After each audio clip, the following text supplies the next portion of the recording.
meminta Ishita sarapan bersama mereka. Saat Ruhi bertanya kepada ayahnya bahwa aku punya proyek untuk 5 poin tentang ibu yang baik, dia marah karena sekolahmu tidak punya pekerjaan lain.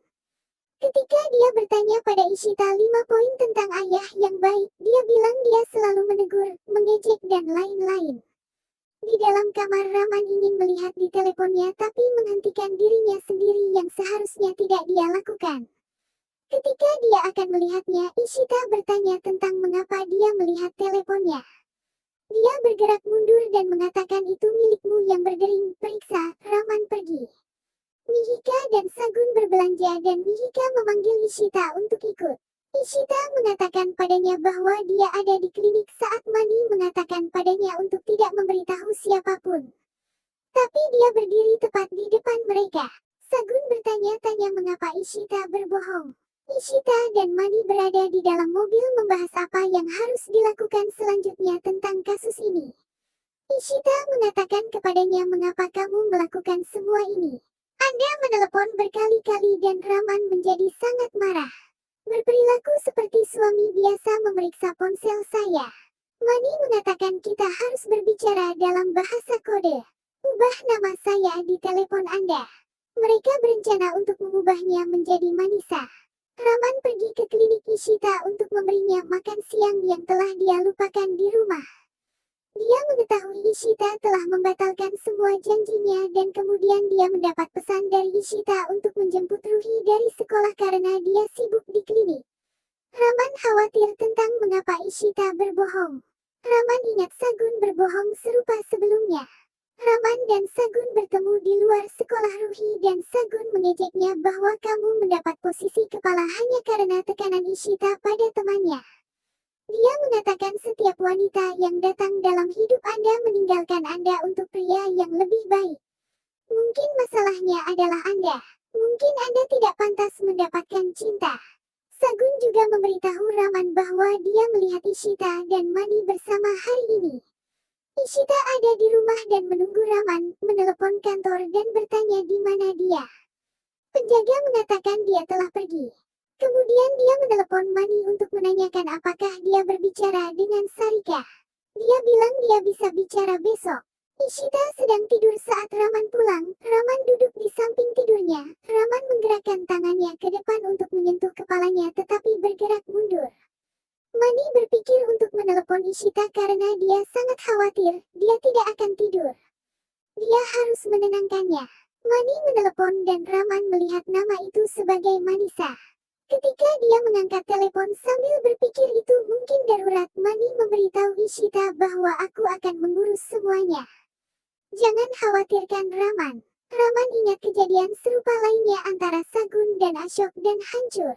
Raman menangis sangat hancur memikirkan mengapa nama di telepon diubah. Mengapa Ishita berbohong? Raman ingin membangunkannya, tetapi berpikir untuk tidak melakukannya. Di pagi hari Ishita melihat Raman tidur. Bertanya-tanya mengapa dia tidur sampai larut malam. Menggumamkan betapa menyenangkan dia terlihat tidur. Dia seharusnya tidak membangunkannya. Tapi dia bangun dan marah melihatnya. Dia bangkit dan berjalan pergi sambil berkata katakan pada Mihir untuk datang ke kantor jika dia datang ke sini dan pergi tanpa sarapan. Ishita mengkhawatirkannya dan mengambil bantal dan spray. Saat dia menyentuh bantal itu basah. Dia pikir itu adalah AC yang menetes. Ishita mendapat telepon dari Mani, dan dia mengatakan padanya aku akan bertemu Sarika dan akan memberitahumu. Dia berharap dia beruntung dan berharap semua beres. Pagi hari, Toshi dan Ishita sibuk di dapur menyiapkan sarapan. Toshi berkata bahwa Ruhi telah pergi diantar kakeknya. Mihir datang dan mengatakan sesuatu lalu pergi ke kamar Raman. Ishita lalu keluar rumah pergi ke rumah ibunya. Raman bersiap-siap di kamar dan teringat semua ucapan Ishita. Mihir mendatanginya dan mengomentari Raman yang sepertinya kurang tidur lalu Mihir menggunakan laptop Raman untuk mengecek pekerjaan. Raman lalu curhat pada Mihir tentang masalah temannya yang sebenarnya itu masalahnya sendiri dan Mihir memberikan penjelasan panjang lebar pada Raman. Setelah itu Mihir beranjak pergi. Raman berbicara sendiri dengan senangnya dan membenarkan ucapan Mihir bahwa seharusnya dirinya berbicara dengan Ishita untuk menghapus keraguannya. Sarika menangisi ibunya yang sedang dalam kondisi kritis. Mani lalu datang dan bertanya pada tetangga Sarika. Mani lalu mendatangi Sarika dan kemudian dokter datang bersama perawat. Setelah dokter memeriksa, Mani berbicara dengan sang dokter yang menjelaskan bahwa ibu Sarika memiliki masalah dengan jantungnya. Petugas medis membawa ibu Sarika. Mani menelpon dokter kenalannya dan berkata bahwa dirinya ingin bertemu dan berbicara. Mani lalu berbicara dengan Sarika dan menenangkannya. Mani kemudian mengajak Sarika pergi. Ishita sedang berbicara dengan mekanik yang sedang memperbaiki AC lalu Ishita menerima telepon dari Mani tentang Sarika. Toshi datang menunjukkan buku tentang gigi dan Ishita mematikan teleponnya. Toshi bertanya apa yang terjadi dengan aknya. Ishita menceritakan tentang bantal yang selalu basah di pagi hari dan Ishita menduga sedang terjadi kebocoran AC. Mekanik itu berkata jika tidak ada kebocoran AC. Toshi terlihat resah. Toshi lalu teringat ketika Raman selalu menangis setiap malam dan membuat bantalnya basah. Sarika gelisah menunggu operasi ibunya di rumah sakit. Mani mendatanginya dan berbicara dengannya. Mani memperkenalkan dirinya pada Sarika sebagai sahabat Ishita. Sarika berjanji akan mengembalikan uang Mani dan dia berterima kasih atas bantuan Mani. Mani ingin membicarakan mengenai Ashok yang sudah memprovokasinya untuk keuntungannya sendiri. Sarika mengatakan jika Mani pun kini melakukan hal yang sama. Mani lalu menceritakan tentang Romi pada Sarika.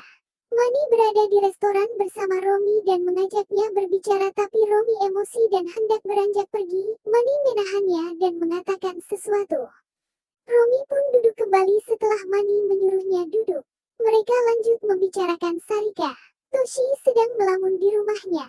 Raman datang dan terlihat bingung mencari Ishita.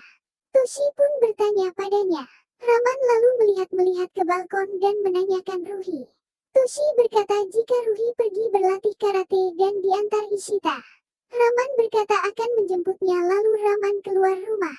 Toshi pun menuju patung dewanya dan berdoa untuk Raman. Ishita dan Mani berada di sebuah ruangan. Mani mengatakan jika Romi akhirnya setuju untuk menikah dengan Sarika, kabar ini menggembirakan untuk Ishita. Ishita pun memeluk Mani dan berkata bahwa dia sangat mencintainya. Raman melihatnya dari luar ruangan. Mani lalu berkata dengan bercanda, jika kau mencintaiku maka tinggalkanlah Raman dan menikah denganku. Dan Ishita juga menjawab dengan candaannya, ya kau adalah penyelamatku dan aku harus meninggalkan suami dan anakku untuk datang padamu karena kau segalanya bagiku dan pahlawanku. Raman pun terkejut mendengar jawaban Ishita. Dia lalu melangkah pergi dengan perlahan sambil mengingat ucapan Ishita dan Mani tadi. Mani dan Ishita pun terus membuat lelucon dan tertawa bersama. Raman sendiri masih merasa shock. Dia kembali ke ruangannya dan mengingat semua tentang Mani dan Ishita. Raman merasa marah dan mematahkan bolpoinnya. Raman juga membanting lampu mejanya. Mihir masuk ke ruangannya untuk meminta tanda tangan tapi Raman hanya memandangi Mihir lalu beranjak pergi. Ishita memasak di dapur dengan senangnya. Sementara Raman berada di perjalanan dan mengingat semuanya tentang Ishita dan berpikir bahwa Ishita telah menipunya. Raman mengemudi dengan kecepatan tinggi. Toshi baru saja pulang dan menghampiri Ishita yang memasak. Ishita berkata bahwa dirinya memasak banyak makanan untuk Raman sebagai kejutan. Ishita lalu hendak menelpon Raman tapi diurungkannya. Raman berada di kafe dan minum hingga mabuk sambil mengobrol dengan seseorang. Sedangkan Ishita di rumah sedang berdandan dan berimajinasi melihat Raman di pintu yang kemudian menghampirinya dan memberikan sindur lalu mengucapkan kata cinta. Ishita pun tersenyum begitu tersadar. Raman kembali mengebut dalam keadaan mabuk sambil mengingat Mani dan Ishita. Raman lalu menghentikan kendaraannya di tepi jalan dan berimajinasi Ishita telah berdiri di hadapannya. Raman turun dari dalam mobil dan menghampiri Ishita. Lalu dia juga melihat Mani. Ishita kemudian mengatakan pada Raman jika dirinya mencintai Mani lalu Ishita pergi ke pelukan Mani dan pergi meninggalkannya. Hujan mulai datang dan Raman jatuh terduduk di jalanan sambil menangisi Ishita. Ishita sendiri resah memikirkan Raman yang belum juga pulang dan mencoba menelponnya. Toshi dan Tuan Bala bertanya padanya. Toshi lalu memarahi Romi karena menduga Raman sedang tertekan karena masalah Romi. Ishita memberi kode agar Romi pergi ke kamarnya dan Romi pun bergegas pergi. Ishita pun menelpon Mani dan berkata bahwa Raman belum pulang ke rumah. Ishita mengkhawatirkan dan berniat mencari Raman. Mani pun berkata akan menemaninya dan mencari Raman bersama-sama. Ishita bersama Mani berada dalam perjalanan mencari Raman.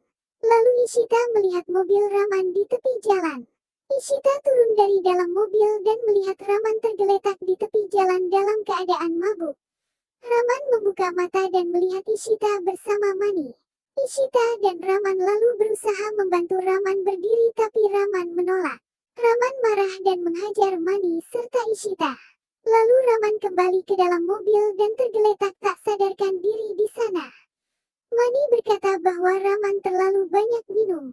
Mani pun berkata bahwa semuanya akan membaik di pagi hari. Mani lalu mengantar Ishita dan Raman pulang. Keluarga Bala gelisah menunggu kabar Raman. Toshi pun menangis. Romi mengatakan akan mencari Raman tapi ayahnya memarahinya dan mengatakan jika semua ini karena ulahnya. Mani dan Ishita berhasil membawa Raman pulang. Ishita mencoba membawa Raman keluar dari dalam mobil tapi Raman menolak dibantu dan berjalan sendiri masuk ke dalam rumah. Raman masuk ke dalam rumah dengan sempoyongan. Semua anggota keluarga pun terkejut. Tuan Bala dan Romi membantunya masuk ke kamar. Toshi bertanya pada Ishita di mana menemukan Raman. Ishita berkata bahwa dia menemukannya di jalanan dekat sebuah pohon lalu Toshi pun menangis. Ishita mencoba berbicara dengannya dan menenangkannya.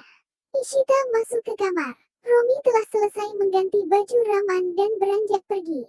Ishita menghampiri Raman yang sedang tertidur dan memperbaiki posisi tidur Raman sambil berbicara sendiri dan menangis.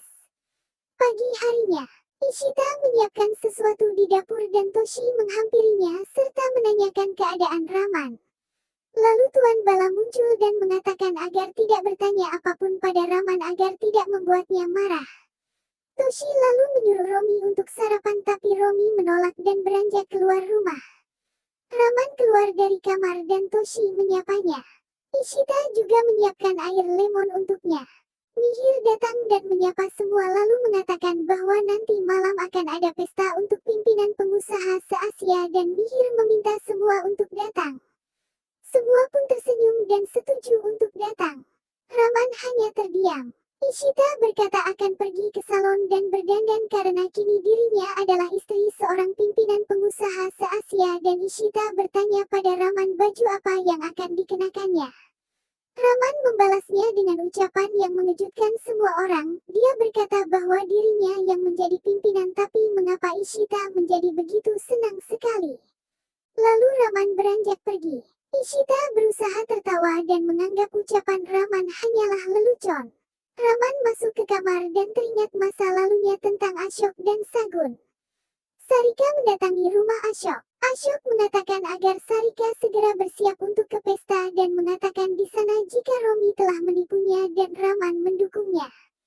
Ashok memberikan kertas pada Sarika dan Sarika menolaknya lalu mengatakan jika Romi memutuskan untuk memberi nama pada bayinya. Ucapan Sarika ini membuat Ashok kesal. Sarika pun kemudian beranjak pergi dan Ashok berbicara sendiri dengan sangat emosi. Ishita bersama Mani berbicara dengan Sarika dan mengucapkan terima kasih. Sarika juga berterima kasih pada Mani dan Ishita karena telah menyelamatkannya dan juga ibunya. Raman masih di kamarnya dan berbicara sendiri bahwa dirinya menikah hanya demi Ruhi dan tidak akan ada hubungan antara dirinya dan Ishita. Lalu dia melihat undangan pesta nanti malam dan bergumam bahwa tidak ada lagi Ashok, Ishita ataupun Mani. Raman berkata akan menunjukkan pada mereka di mana tempatnya.